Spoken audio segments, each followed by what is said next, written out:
जोरदार टाळ्या झाला पाहिजे। यानंतर आपलं मनोगत घेऊन येतात मुक्ता पाटील, मराठी माध्यम, इयत्ता 9वी।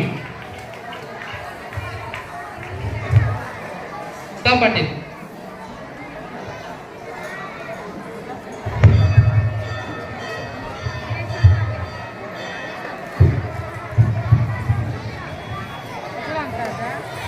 नमो मायभूमी जिथे जन्म दिले, नमो मायभूमी जिथे जन्म दिले, नमो कर्मभूमी ज्याने वाढविले, नमस्कार। नमो कर्मभूमी ज्याने वाढविले, नमो आर्यभूमी जे एकाच गावी, पडो देह माझा समावीण माझी, पडो देह माझा समावीण माझी। नमस्कार, माझे नाव मुग्धा मोहन पाटील, मी इयत्ता 9वी मध्ये शिकते आणि मी माझ्या भाषणाला सुरुवात करते। आपला भारत देश 15 ऑगस्ट 1947 रोजी स्वातंत्र्य झाला। पण तुम्हाला प्रश्न पडला की हा स्वातंत्र्य का झाला आणि कशासाठी झाला, कोणी केला हा स्वातंत्र्य? तर डॉक्टर बाबासाहेब आंबेडकर, लाल बहादूर शास्त्री, पंडित जवाहरलाल नेहरू यांच्यासारख्या अनेक नेत्यांनी ह्याचं कार्य आहे की त्यांनी हा भारत देश स्वतंत्र केला। पण इंग्रज जेव्हापासून हा भारत देश स्वतंत्र होऊन सोडून गेले तेव्हापासून आपल्याला फारसा फायदा नाही झाला। कसला फायदा? कारण की आपण हा आहे ना जातीभेद, धर्मभेद आणि खूप सारे भेद करतो।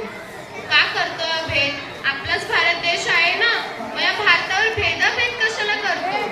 त्यामुळे डॉक्टर बाबासाहेब आंबेडकरांनी संविधानाची निर्मिती केली।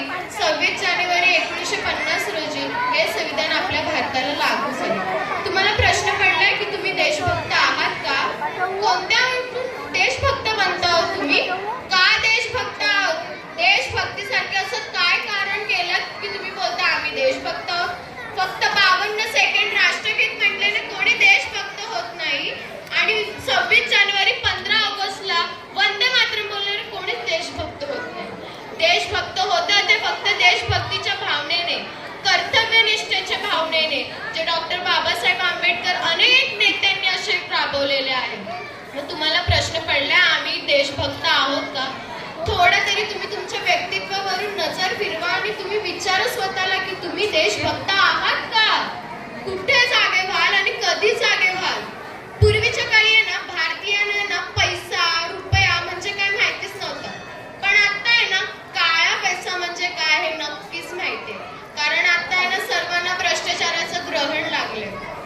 पूर्वी प्रत्येक लोक भारताच्या प्रगतीसाठी प्रयत्न करत होते, पण तुम्ही करता? कुठून न करता? एक ते आहे जे आपल्या भारताच्या भूमीसाठी आपलं प्राण त्यागायला तयार आहेत। एक ते आहे जे महामारीमध्ये आपलं प्राण टाकू शकतात। एक ते आहे जे आपले गुन्हेगारी, गुलामगारी करण्याचा प्रयत्न करतायत। एक ते देशभक्त आहेत आणि जे एक ते देशभक्त आहेत जे आपल्या सर्वांसोबत उपस्थित आहेत ते म्हणजे आपले शिक्षक।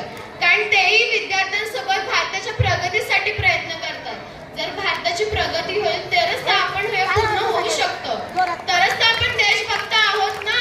जर देशभक्त कधी बनता येतं? जेव्हा आपल्याला राष्ट्राच्या प्रगतीसाठी, राष्ट्राच्या कर्तव्यनिष्ठेसाठी आपण काहीतरी करू, तेव्हाच तर देशभक्त बनता येतं ना। मग तुम्ही कधी बनाल देशभक्त? कधी बनाल?